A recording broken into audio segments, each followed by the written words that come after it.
Young people who, everything being equal, will have a lower standard of living than their parents. Young people who cannot afford to buy their own homes.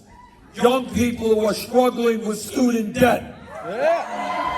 Young people who cannot afford health care. It's no secret a large group of Bernie Sanders supporters are young people, millennials, and Generation Z voters who like his platform of free college, universal health care, and action on climate change. But when it comes to electability and who the younger generation believes can beat Donald Trump in a general election, at least two major polls, Quinnipiac and CNN, show young voters aged 18 to 34 put their money on Joe Biden at a rate of 2-1.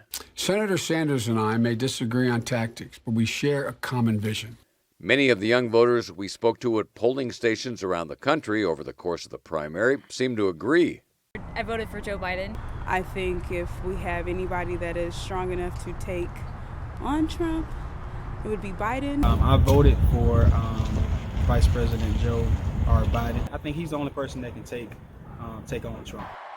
The real question, say analysts, is how best for Joe Biden to peel off those diehard Sanders supporters who say they don't want to give up feeling the burn. The challenge for Joe Biden is the same challenge that Hillary Clinton faced, in that Bernie Sanders supporters, they aren't Democrats. They want a revolution. Analysts say, even though Sanders shared a very similar platform with Massachusetts Senator Elizabeth Warren, both calling for free college tuition and some form of Medicare for all, their supporters were in two different camps. Elizabeth Warren was also very vocal that she was a proud capitalist.